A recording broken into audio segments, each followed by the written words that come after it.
September 5, 2007. 6 federal agents explode through an apartment at San Francisco's Oakwood complex. Their target freezes at his keyboard, surrounded by humming servers that hold 1.8 million stolen credit card numbers worth $500 million in fraud. Max Butler knows he's finished. The same FBI that's arresting him once paid him $1,000 a week to be their secret weapon. The same hands now being cuffed once saved the Pentagon from total digital collapse. In 1998, he single-handedly patched 48,000 government servers, including classified military systems, preventing what the NSA called the Cyber Pearl Harbor. The FBI gave him a codename, Equalizer. By 2006, he'd become Iceman, running the largest criminal marketplace in internet history. But here's what nobody knows. Every victim he robbed, every system he breached, every rival hacker he destroyed, he did it using classified FBI techniques they taught him. The Bureau didn't just create a monster. They armed him with their own arsenal, then watched him turn it against 200,000 Americans. His trial would expose a truth so damaging, the FBI tried to bury it for 15 years. How did their greatest asset become their worst nightmare? Why did the hacker who saved the internet decide to burn it down? Meridian, Idaho, 1986. Max Butler discovers his first computer in the back room of the public library, a Commodore 64 that nobody else touches. At 14, his parents' divorce has split him between 2 houses, neither feeling like home. While other kids chase rodeo trophies, Max types basic commands until the library closes at 9 p.m. The machine responds predictably. Unlike people, it never lies. Within months, Max cracks the school district's password system using a dictionary attack, testing common words until Pencil unlocks the administrator account. He changes grades, not his own, but random C students suddenly earning A's, creating chaos that takes weeks to untangle. When caught, he claims he was testing security. The principal suspends him for 3 days. Max uses the time to learn assembly language. By 16, Max runs 3 separate identities on underground bulletin boards. As Vision, he trades zero-day exploits. As Scorpion, he sells phone codes that bypass AT&T's billing system. His real breakthrough comes from dumpster diving behind the local telephone company, finding a manual that explains how switching systems route calls. Within days, he's routing his dial-up connection through 7 different states to hide his location. Each successful hack builds his reputation in forums where handles matter more than real names. The chemistry lab incident changes everything. In October 1989, Max steals magnesium strips and potassium permanganate, ingredients for flash powder. Not for bombs, but for the theatrical effect at a hacker meetup he's organizing. Security cameras catch him. The judge sentences him to 18 months probation. His mother cries in court. His father doesn't show up. That night, Max logs into Frack Magazine's server and finds an article about Kevin Mitnick's latest arrest. He reads it 3 times, memorizing the techniques that caught him. Seattle, 1994. Max lands a network admin job at Teltrust Communications by demonstrating a buffer overflow attack during his interview. A starting salary $32,000. He installs a packet sniffer his second day, harvesting passwords from coworkers who reuse credentials across systems. When management discovers he's running a Juarez server distributing pirated software from company bandwidth, they fire him within 6 weeks. He drives to San Francisco the same night, sleeping in his car at a rest stop near Sacramento. The Bay Area tech scene embraces misfits. Max rents a room in Berkeley for $400 a month, survives on ramen and stolen Wi-Fi from the coffee shop downstairs. He builds ARIC-NIDS, Advanced Reference Archive of Current Hacking and Network Intrusion Detection Signatures, a database tracking 3,200 different attack patterns. Security professionals bookmark it, and the FBI notices too. Special Agent Nick Bennett from the San Francisco Cyber Squad calls him in January 1996. Would Max consider sharing intelligence about emerging threats? Unofficially, of course. Without paperwork, just conversations between professionals. Bennett has no idea he's recruiting the man who will become the FBI's most devastating failure. Max feeds the FBI tips for 2 years. Russian hackers targeting Bank of America, Chinese groups probing defense contractors. a Romanian crew selling credit cards on IRC channels. Agent Bennett takes him to lunch at Fisherman's Wharf, always picking up the check, always asking for one more favor. Max feels important, valued, like his skills finally serve a purpose beyond destruction. Then comes the bind vulnerability. It's January 1998, and at Berkeley Internet Name Domain, the software running DNS on 80% of the Internet's servers appeared a buffer overflow so severe that anyone can execute remote commands with root privileges. The Internet Software Consortium releases a patch, but nobody installs it. Max scans 45,000 government servers. Only 2% have updated. The Pentagon runs vulnerable versions. So does NASA, the State Department, and nuclear research facilities. A single worm could topple the Internet's infrastructure within hours. Max stares at his screen for 3 straight days, running scenarios. How many servers can one person save? And what if saving them required breaking in first? March 12, 1998, Max launches his worm from a Berkeley internet cafe, routing it through compromised university servers in Sweden, Brazil, and South Korea. The code spreads exponentially, each infected machine scanning for more targets, finding vulnerable bind installations, exploiting them, then downloading the official patch from ISC's servers. Within 6 hours, it hits 8,000 machines. Within 12 hours, 20,000. The Lawrence Livermore National Laboratory, Wright-Patterson Air Force Base, and even the Defense Information Systems Agency. But Max adds 23 lines of extra code. After patching each system, his worm installs a hidden backdoor, a reverse shell that phones home to his command server every 4 hours, granting him root access. He tells himself it's insurance, a way to verify the patches worked. The truth sits heavier. He now controls more government computers than any hacker in history. In 6 days, someone will notice.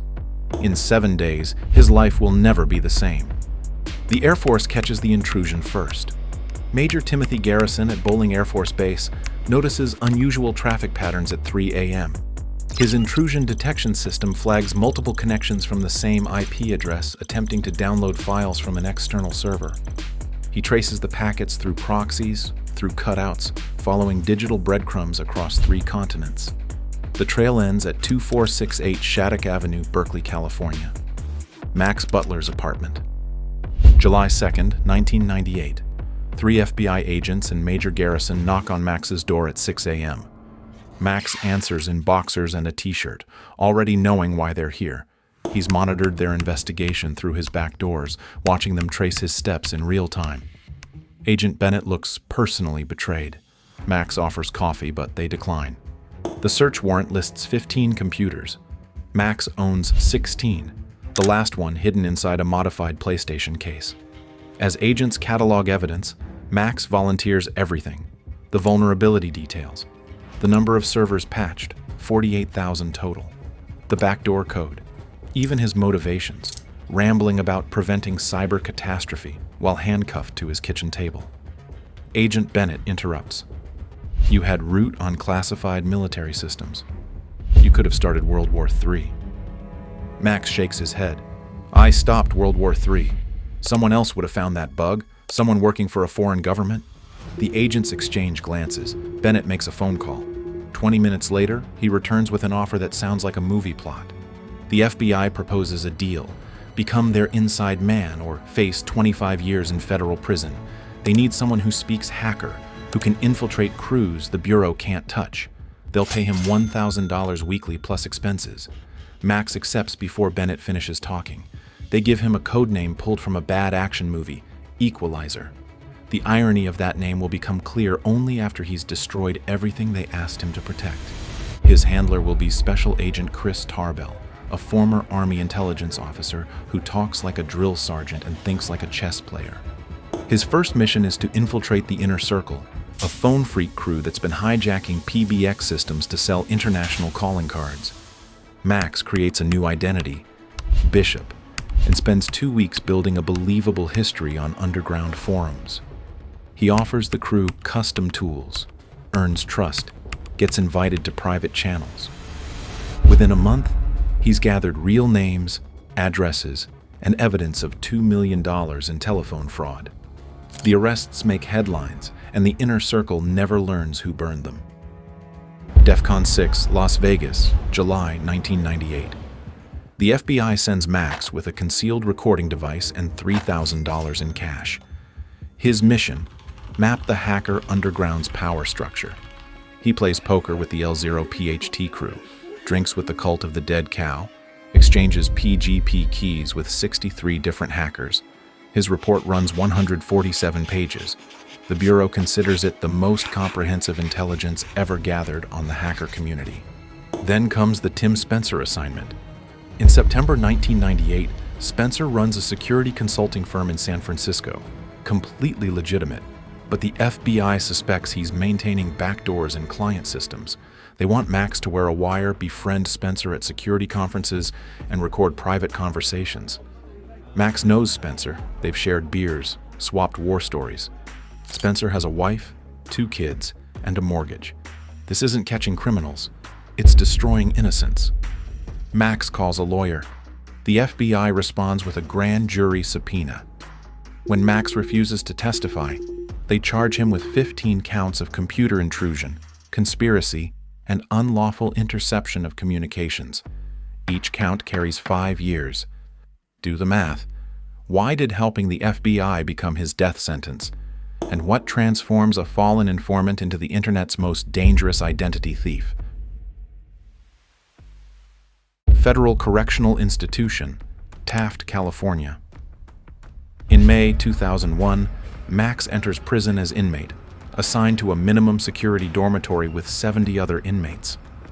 His cellmate runs a methamphetamine ring from a contraband Nokia. Max stays quiet, reads network security books from the prison library, and counts days.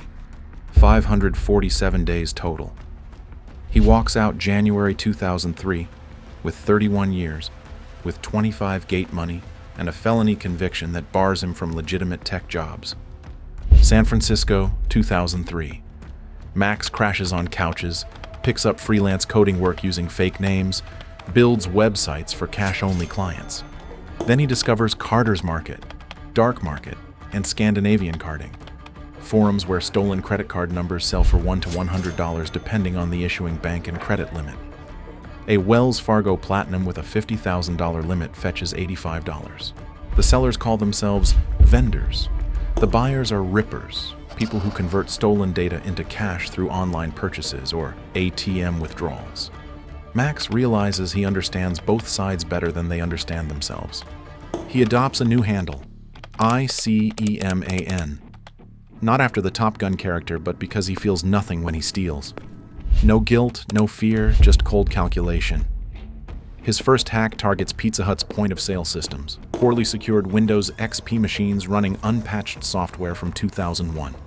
He writes a custom rootkit that captures credit card data in memory before encryption, then uploads it to anonymous FTP servers every night at 3 a.m., 120 Pizza Hut locations compromised, 40,000 cards stolen in 3 weeks. But Max needs someone to convert digital numbers into physical cash. Enter Christopher Aragon, street name John Dillinger, a 38-year-old career criminal from Orange County with convictions for grand theft, assault, and methamphetamine distribution. They meet through a mutual contact in the carding scene. Aragon handles the real-world operations, encoding magnetic strips, recruiting shoppers, laundering money through casino chips and gift cards. Max handles the digital side, hacking retailers, managing databases, maintaining operational security. They split profits 50-50. Their system works like clockwork. Max hacks a department store chain, Mervyn's, Ross, TJ Maxx. He extracts card numbers, expiration dates, CVV codes. Aragon receives encrypted files through steganography, data hidden in JPEG images posted to Flickr. He prints cards using an MSR206 encoder purchased from eBay for $400. His crew of shoppers, mostly drug addicts desperate for quick money, buy high-value items, iPods, PlayStations, designer handbags. They return merchandise for cash refunds or sell it through fence operations. On good weeks, they clear $50,000. By 2005, Max controls botnets spanning 100,000 infected computers.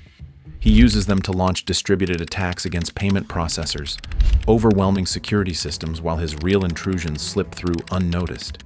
He targets card system solutions in April 2005, stealing 40 million card numbers in one breach, though the company won't discover it for 2 months.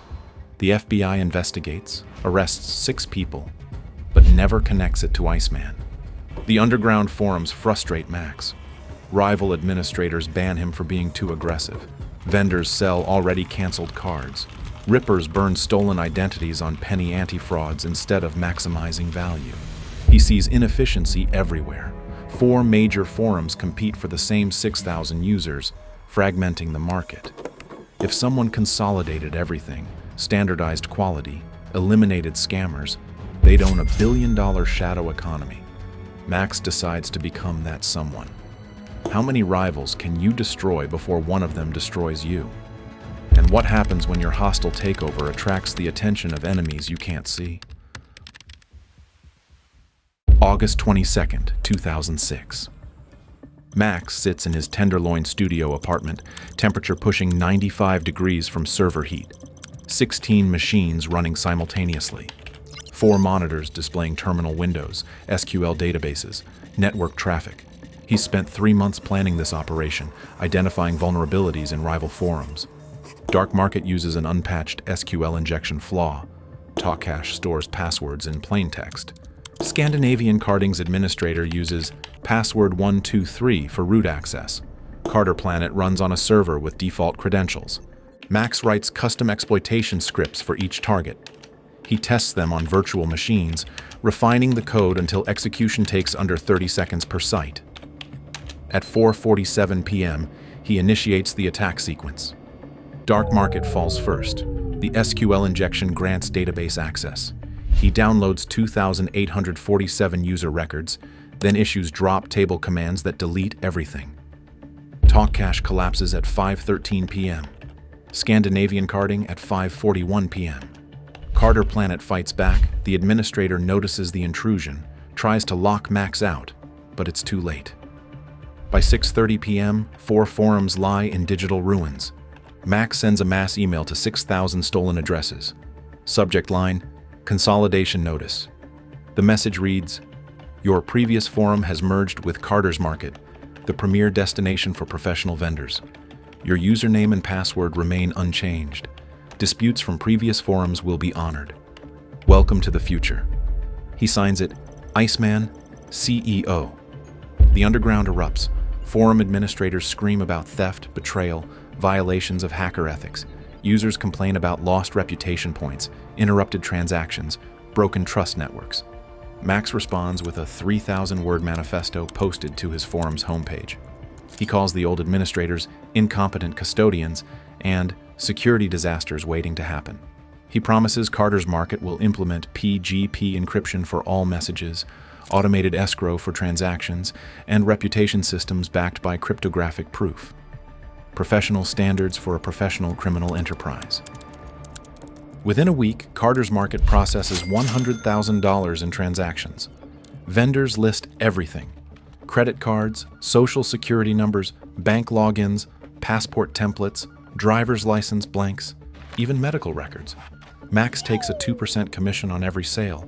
He implements quality controls, randomly purchasing cards to verify they work, banning vendors who sell dead accounts. The forum grows to 8,000 users by September. Revenue hits $30,000 weekly by October. But success breeds paranoia. Max suspects infiltration by law enforcement, rival hackers, even foreign intelligence services. He implements counter-surveillance measures, all forum traffic routes through 7 proxy servers. The database backs up to encrypted drives every hour. He maintains legend accounts to monitor suspicious users. He writes 10,000 lines of code for automated analysis, tracking login patterns, flagging unusual behavior, correlating writing styles to identify users with multiple accounts. One account troubles him: Master Splinter, a vendor from Denver selling high-quality cards from luxury hotels. The user appeared 2 weeks after the takeover, quickly earned trust, but something feels wrong. Writing patterns match no known Carter. Transaction times align with government work hours. Max assigns a backdoor to monitor Master Splinter's every keystroke. What he discovers makes his blood freeze. Master Splinter logs IP addresses, saves unencrypted messages, and forwards intelligence reports to an external server. The FBI has infiltrated Carter's market. Max could ban the account, but that would reveal he knows. Instead, he feeds Master Splinter false information, fake vendor identities, dead card numbers, bogus criminal plans. He creates an entire parallel universe within Carter's market where Master Splinter operates, gathering worthless intelligence while the real forum continues elsewhere. It's a shell game at the highest level. Max believes he's outsmarted the FBI again, but he hasn't. What Max doesn't know: Master Splinter is one of 6 undercover accounts, and the FBI has been inside his operation since day one. Which fatal mistake finally brings down an empire built on stolen data? And what will happen to him after that? May 12, 2007, Bloomingdale's South Coast Plaza, California. Christopher Aragon walks to the Gucci counter carrying $7,000 worth of handbags. He hands the clerk a MasterCard. The magnetic strip reads perfectly, but when the clerk calls for authorization, the bank flags it. The real cardholder lives in Vermont and just used the same card at a gas station 3 minutes ago. Security approaches and Aragon runs. He makes it 15 feet before tackling. Orange County Sheriff's Department finds Aragon's Mercedes in the parking lot. Inside, there are 147 counterfeit credit cards rubber-banded by the issuing bank, an MSR encoder, a laptop containing 80,000 stolen card numbers, and a notebook listing drops addresses, shopper payments, and Max's phone number. They raid Aragon's Newport Beach apartment that afternoon and find more evidence. $60,000 cash, 3 pounds of methamphetamine, 9 handguns, and printed emails from Iceman discussing operations. The task force arrests 7 associates within 48 hours.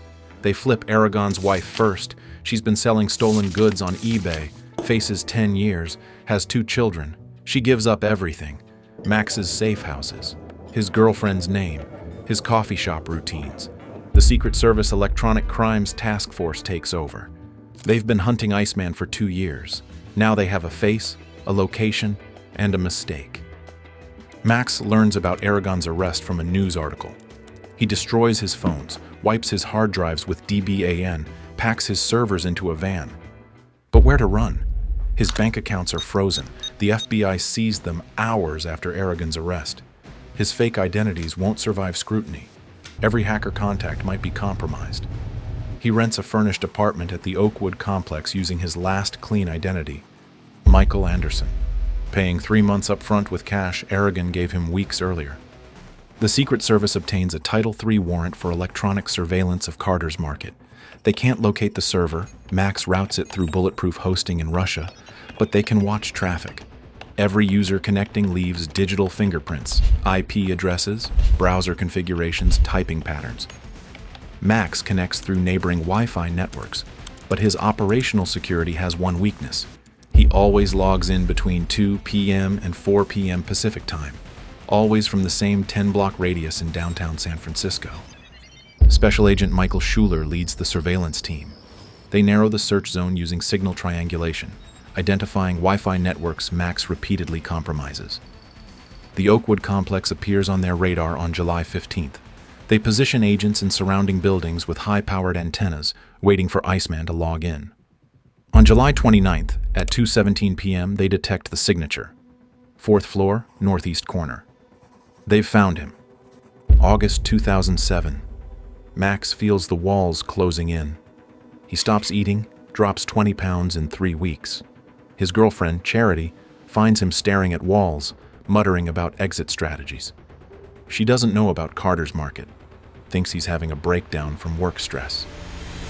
One night, she discovers him burning papers in the kitchen sink at 3 a.m. Printouts of card numbers, forum data, transaction logs. She confronts him, terrified. He tells her everything: the FBI work, the prison time, the millions in theft, the empire he built, and the agents hunting him. She should leave, he says. Run. Save herself. Instead, she holds him. They both know what's coming. September 5th. 2007. Max wakes at noon, makes coffee, logs into Carter's Market to check overnight transactions. $47,000 in sales. He's typing a response to a vendor dispute when he hears footsteps in the hallway. Too many. Too heavy. Moving too fast. The door explodes inward. 6 agents pour through, weapons drawn, screaming commands. Max raises his hands, fingers still poised over the keyboard. Special Agent Schuler reads him his rights, while another agent photographs the scene. 17 servers, 4 laptops, 138 CD-ROMs, and 2 million stolen credit card numbers across multiple databases. They perp-walk Max past neighbors who peek through cracked doors. In the elevator, he asks Agent Schuler how they found him. "You got sloppy," Schuler says. Everyone does eventually. But Max knows better. He ran perfect operations for 4 years. It wasn't sloppiness that caught him. It was ambition. The same drive that made him patch government servers, that made him consolidate the underground, that made him build an empire. He wanted to be the best. Now he's the best arrest the FBI's cyber division has ever made. He is in federal detention from 2007 to 2010. Max faces 161 counts of fraud, identity theft, and computer intrusion. The government calculates damages at $502 million. His court-appointed attorney negotiates for months. The prosecution offers 13 years if Max pleads guilty, life if he goes to trial. Max remembers his first arrest when cooperation meant freedom. Not this time. In February 2010, he accepts the plea, 13 years, the longest sentence ever handed down for hacking. At sentencing, the judge asks if Max has anything to say. He stands, 6'5" in orange jumpsuit and shackles, and speaks for 12 minutes about addiction, not to drugs or alcohol, but to the feeling of absolute control that comes from owning 10,000 computers, from watching millions of dollars flow through systems you built, from being 3 moves ahead of everyone hunting you. He apologizes to his victims, though he's never met them, will never meet them.